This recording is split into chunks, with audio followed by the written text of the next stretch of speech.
नमस्कार, मैं पीस त्रिपाठी और आप देख रहे हैं हमारा विशेष कार्यक्रम सितारे हमारे। आप सभी दर्शकों का इस कार्यक्रम में स्वागत। दोस्तों, आज बात करेंगे आज के पंचांग के व्रत त्योहार की, साथ ही हम आपको आपका राशिफल बताएंगे। जी, बहुत जल्दी हम चर्चा करने वाले हैं अखंड सौभाग्य की कामना पूरी करने वाला हरतालिका तीज का व्रत कैसे करें, कब करें और कैसे भगवान शिव जी को रिझाएं, जैसे परिवार की सब प्रकार की कुशलता हो, इस पर आज चर्चा करेंगे। इसके अलावा आपके फ़ोन कॉल्स भी होंगे, आप सीधे फ़ोन करके अपने प्रश्न पूछ सकते हैं। हमारा फ़ोन नंबर है 0771400877। अब से आधे घंटे तक लगातार ये फ़ोन लाइन खुली रहेगी और हमें आपके फ़ोन का इंतज़ार रहेगा। तो चलिए कार्यक्रम की शुरुआत करते हैं, जानते हैं आज का पंचांग। आज शुभ संवत 2078 शक 1943 सूर्य दक्षिणायन का भाद्रपद महीने की शुक्ल पक्ष की प्रतिपदा तिथि है और दिन बुधवार। आज प्रतिपदा रात्रि को 4:38 तक, इसके बाद द्वितीया तिथि है और उत्तरा फाल्गुनी नक्षत्र 3:56 तक। आज चंद्रमा कन्या राशि में होंगे। आज का राहु काल 12:01 से 1:34 तक हुआ। तो दोस्तों, ये तो था पंचांग और अब बात करते हैं हरतालिका तीज की। जी, अखंड सौभाग्य की कामना पूरी करने वाला हरतालिका तीज है। आज हम बता दें कि 8 सितंबर को रात्रि 3:59 से तिथि समाप्त 9 सितंबर को रात्रि 2:14 तक।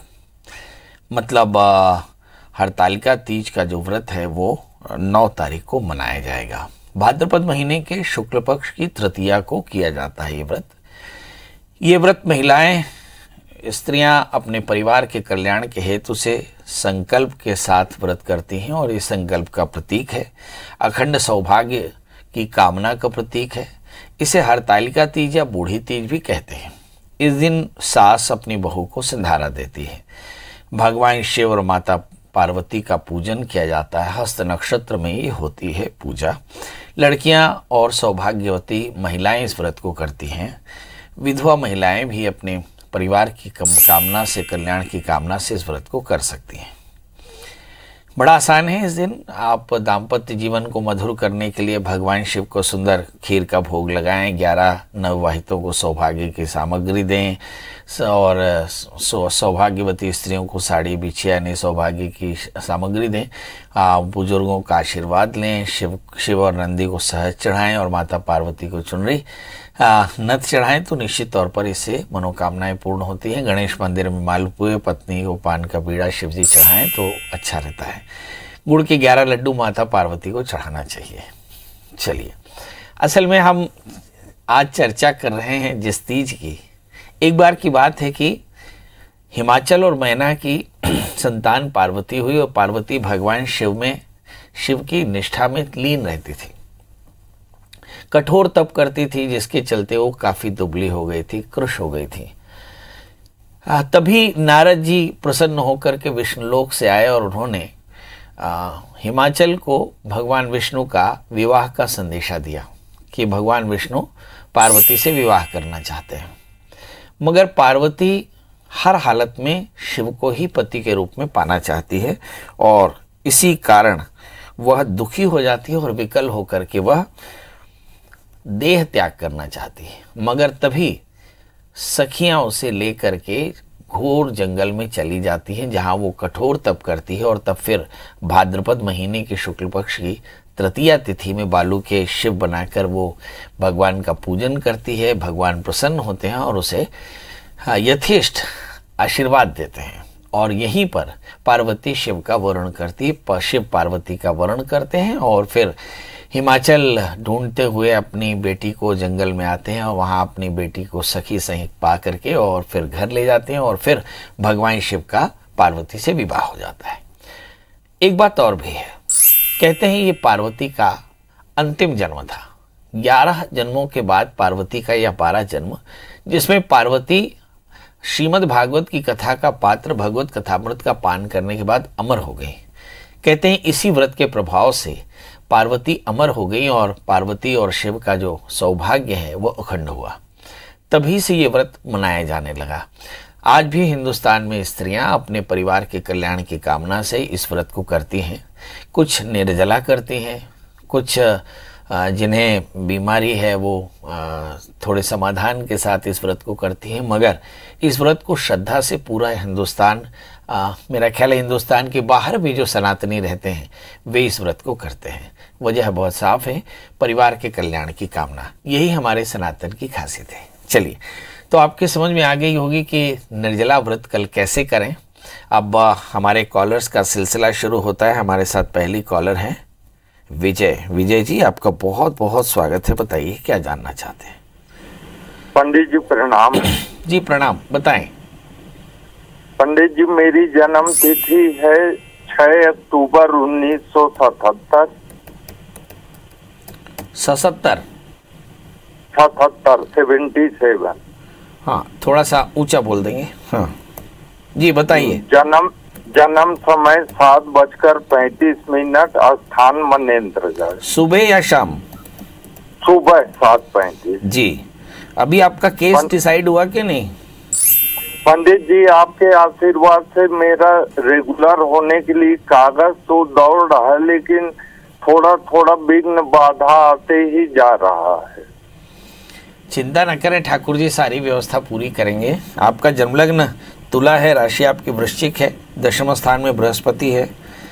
भगवान ने चाहा तो बहुत जल्दी ही आपको रीइंस्टेट होने का मौका मिलेगा, और मुझे ऐसा लगता है आपका सारा जो पैसा आपको नहीं मिला वो भी आपको मिलेगा, ब्याज सहित मिलेगा। चिंता बिल्कुल ना करें। शुक्र की महादशा में शुक्र का अंतर समाप्त हो गया, सूर्य का अंतर शुरू हो गया। बस एक छोटा सा काम करते रहिएगा, भगवान सूर्य को अर्घ्य देते रहिएगा, आदित्य हृदय स्तोत्र का पाठ करते रहिएगा, एक 4 कैरेट का ओपल, 4 कैरेट का पन्ना धारण कर लीजिएगा। बहुत जल्दी आपकी मनोकामना पूर्ण हो जाएगी। प्रतिमा जी, आपका बहुत बहुत स्वागत है। बताइए क्या जानना चाहते हैं। प्रणाम पंडित जी। प्रतिमा जी, मेरी आवाज मिल रही है? थोड़ी ऊंचा। प्रणाम पंडित जी। जी प्रणाम। बताएं प्रतिमा जी, डेट ऑफ बर्थ, टाइम और प्लेस। हाँ, मैं अपने बेटे के बारे में पूछना चाहती हूँ। उसका जन्म है 14 जनवरी 94। एक बार आराम से बोलें। 14 जनवरी 94 और समय 2:23। समय दोपहर 2:23। जन्म स्थान दुर्ग। जी। उसकी नौकरी के बारे में अभी परीक्षा दिलाएगा वो असिस्टेंट इंजीनियर का जी, और हाँ गवर्नमेंट जॉब के लिए। उसकी शादी बारे में दोनों पूछना। शादी वादी? चलिए, आपने पहले गवर्नमेंट जॉब की नौकरी के लिए। अच्छा, शादी के लिए नहीं? पहले शादी के लिए, बाद में पहले उसका। अच्छा, पहले नौकरी। चलिए, आइए भाई, नौकरी की बात कर लेते हैं, पर शादी की भी बात कर लेंगे, क्योंकि पता नहीं फिर दोबारा कॉल मिले नहीं मिले। आपके बच्चे का जन्मलग्न वृषभ है और राशि मकर है। दशम स्थान में शनि है। बच्चा पक्के तौर पर शासकीय नौकरी में आ जाएगा, बहुत टैलेंटेड है। लग्न में केतु है, 8वें स्थान में मंगल है, मंगली है। दशम स्थान में शनि है, तो शनि का भी प्रभाव है।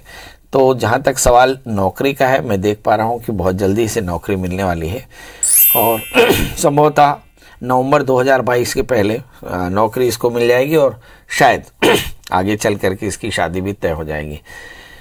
नौकरी के लिए कुछ ज़्यादा नहीं, शनिवार का व्रत करें, 4 कैरेट का जामुनिया, 4 कैरेट का पन्ना धारण करें, और शादी के लिए, जो कि मंगली है, शादी से पहले एक अर्क विवाह करा लें, तो शादी और नौकरी दोनों अच्छे से मिल जाएगी। याद रखें, नवंबर 2022 के आसपास में इस बच्चे की नौकरी और शादी दोनों ही मिल जाएगी। जी, धनबाई जी, धनबाई जी, आपका बहुत बहुत स्वागत है। बताइए क्या जानना चाहते हैं। आपकी आवाज कट रही है, आप अच्छी हाँ हाँ हाँ, बताइए। हाँ, मैं अपने पति के बारे में जानना चाहती हूँ। जी, उनके डेट ऑफ बर्थ बता दें। हाँ, 8/4/1984।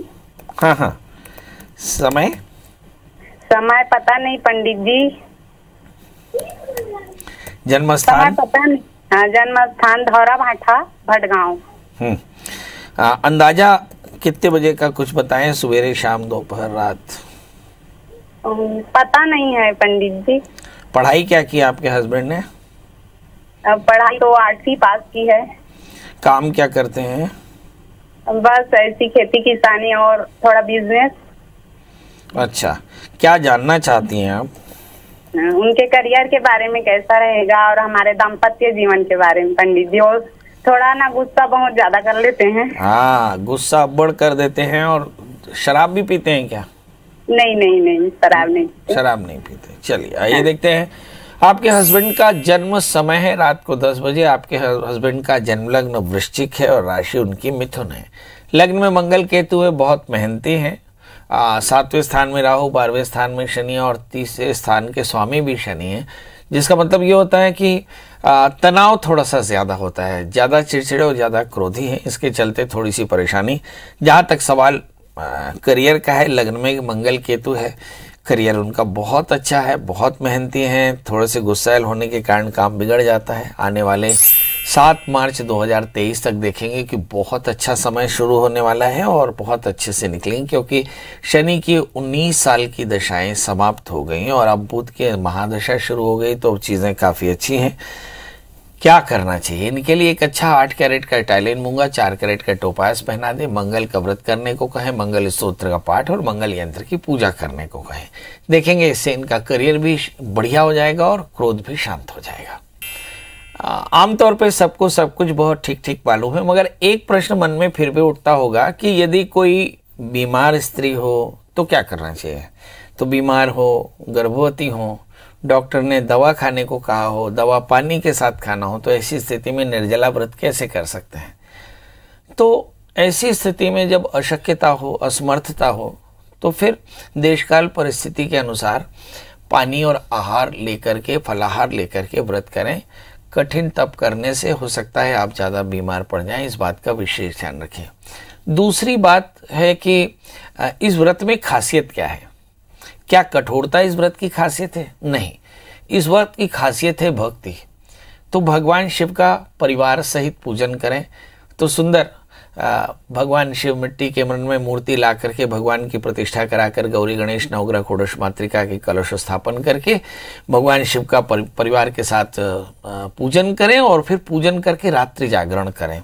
रात्रि जागरण करने के बाद अगले दिन पुनः भगवान शिव का परिवार सहित पूजन करें, आरती करें, भोग लगावें और फिर भगवान को भोग लगा करके फिर हवन करें, तर्पण करें, मार्जन करें और फिर व्रत का पारण करें। ब्राह्मणों को भोजन करा, गरीबों को भोजन करा करके इस नियम से अगर हम तीजा का व्रत करें तो सारी परेशानियां दूर होती है। एक तीसरा प्रश्न आता है कि क्या इस पूजा में द्रव्य की महत्ता है? बिल्कुल नहीं। भगवान शिवो जल प्रियम। आप कल्पना करिए कि जब पार्वती ने जंगल में इस व्रत को किया होगा तो जंगल में कौन सा द्रव्यों से मिला होगा? तो बहुत साफ तौर पे है कि पत्रम पुष्पम फलम तोयम, मतलब पत्र, पुष्प, फल और जल, ये 4 द्रव्य आपके पास जरूर होने चाहिए। भगवान की सुंदर मिट्टी के शिव बनाकर परिवार सहित आप भगवान का पूजन करें और श्रद्धा से जो कुछ भी आपके पास हो अर्पित करके और भगवान की पूजा कर सकते हैं। अब सबसे बड़ी बात यह है कि ऐसी स्थिति में राग, द्वेष, क्रोध, लोभ, मत्सर से बचना चाहिए। अगर आप ऐसा कर पाएं तो आपकी ये पूजा सफल हो जाती है। चलिए, हमारे साथ कॉलर जुड़ चुके हैं। अंकुश जी, आपका बहुत बहुत स्वागत है। बताइए क्या जानना चाहते हैं? जी बस आदर प्रणाम। मैं अंकुश तिवारी बोल रहा हूँ। गुरुजी, मुझे अपनी बहन के बारे में जानना है। अंकुश जी, सबसे पहले मैं एक छोटी सी गुजारिश करूंगा, आप स्पीकर फोन से मत बात करें, मुझे तकलीफ हो रही है। आप टेलीफोन से नॉर्मल बात कर लें और डेट ऑफ बर्थ बता दें। हाँ, उनकी डेट ऑफ बर्थ है 4 फरवरी 1988। 4 फरवरी जी। 4 फरवरी 1984। 8 फरवरी, राइट। 4 फरवरी 1988। हाँ, समय है 6:59 शाम को। और जन्म स्थान है उनका सिवनी, मध्य प्रदेश। क्या जानना चाहते हैं? एक्चुअली गुरुजी, इनके जीवन में बहुत ज्यादा संघर्ष है। ये बहुत मेहनत करती है, फिर भी अभी तक गवर्नमेंट जॉब नहीं लगी है। दूसरा ये अभी प्रेग्नेंट है, इनका डॉक्टर ने ऑपरेशन करने के लिए बोला है, तो कौन सी तारीख सही रहेगी ऑपरेशन के लिए? क्या डिलीवरी का ऑपरेशन है या कोई दूसरा ऑपरेशन? जी हाँ, डिलीवरी का ऑपरेशन गुरुजी। अच्छा, चलिए आइए देखते हैं। 2 प्रश्न, डिलीवरी का ऑपरेशन कब करना चाहिए और दूसरा करियर के लिए क्या करना चाहिए। तो मुझे साफ एक बात समझ में आ गई कि बहुत इनेबिलिटी है, मतलब इस वक्त करियर से ज़्यादा उनकी डिलीवरी है, तो इस पर ही चर्चा करेंगे। इनका जन्म लग्न कर्क है, राशि इनके सिंह है। अब आपने ये बताया नहीं कि कितने दिन के भीतर इनकी डिलीवरी हो सकती है। गुरुजी, डॉक्टर ने कहा कि 15 से 20 तारीख के बीच कर लेना। चलिए, तो हम देखते हैं 19 तारीख को डेट कैसी होगी। 19 तारीख को डेट अगर अच्छी है तो 19 तारीख को कर सकते हैं। मुझे ऐसा लगता है कि 18-19 को भी आप कर सकते हैं, 18 को भी कर सकते हैं, 19 को भी कर सकते हैं। बस एक सिंपल है कि इनको आप कहें कि सुबेरे 6-8, 10, 12, 14 लगभग 2 बजे आप इनकी सर्जरी करा सकते हैं, क्योंकि मुझे ऐसा लगता है ये बच्चा सीजर से ही होगा और लगभग 2 बजे आप इनकी सीजर करा सकते हैं, बहुत बढ़िया रहेगा। 18 को भी, 19 को भी और 17 को भी करा सकते हैं। ये तीनों ही दिन इनके लिए काफ़ी फेवरेबल हैं। जहाँ तक सवाल इनकी नौकरी का है तो मुझे ऐसा लगता है दशम स्थान में बृहस्पति है, तो एक 4 कैरेट का टोपाज, एक 4 कैरेट का मोती धारण करा दें। वर्ष बीते इन्हें अच्छी नौकरी मिल जाएगी। बैंक, फाइनेंस, इंश्योरेंस या एजुकेशन, इन 4 स्थानों में किसी एक जगह पर बहुत अच्छी नौकरी मिल जाएगी। हमारे साथ अगली कॉलर है दुर्गा जी। दुर्गा जी, आपका बहुत बहुत स्वागत है। बताइए क्या जानना चाहते हैं। हाँ प्रणाम साहब, मेरी एक बड़ी बेटी है प्रियंका भार्गव जी। जन्म तारीख है 14/9/96 और समय 14/9/96 रात को 11:30 बजे। इसकी शादी कब तक होगी? और मेरी दूसरी बेटी है, उसका जन्म दिनांक है 27/5/99। इसकी जॉब कब तक लगेगी सर?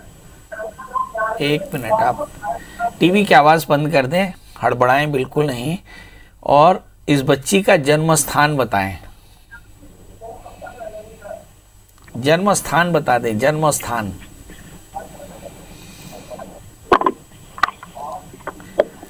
टीवी की आवाज नहीं। गुना है सर, गुना जी।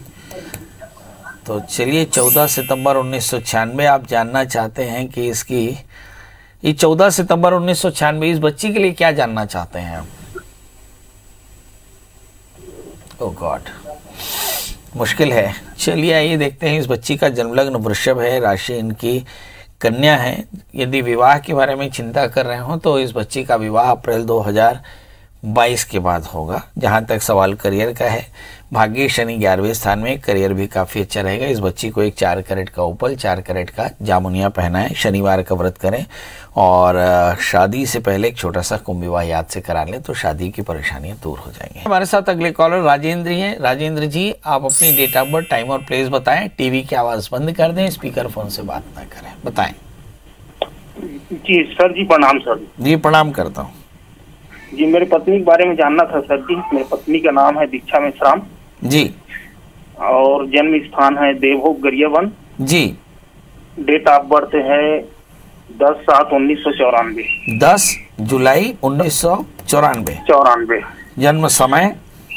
जन्म समय टाइमिंग पता नहीं है सर जी। तब बोले कुछ तो दिन रात का पता होगा भैया। 2-3 बजे का टाइमिंग है दिन का। हाँ। और जन्म स्थान? देवभोग गरियाबंद जी। हाँ। बताओ क्या जानना है भैया। इसका बैंक में कुछ फॉर्म डाला है सर जी, अभी इसका क्या है कैसे है, तो बुलाव आया है, लेकिन पढ़ाई कब की है जी? पढ़ाई है 10वीं पास किए हैं और बैंक के फॉर्म डाले हैं। बैंक में हो पाएगा? छोटा सा पद है सर उसमें। चलिए आइए देखते हैं। इनका जन्मलग्न तुला है, राशि कर्क है। अप्रैल 2022 के बाद इन्हें जरूर बृहस्पति के अनुकूल होने पर बड़ा अवसर मिलेगा। इस समय बृहस्पति अष्टम स्थान में, हो सकता है अवसर चूक भी जाए।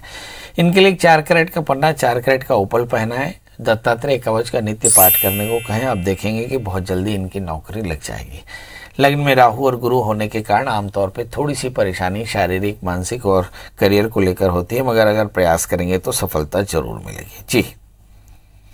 तो आज हम चर्चा कर रहे हैं हरतालिका तीज की। हरतालिका तीज भारत में या पूरी दुनिया में सनातन का बड़ा संस्थागत संबंधों के समृद्धि का बड़ा संकेत है, बड़ा प्रतीक है।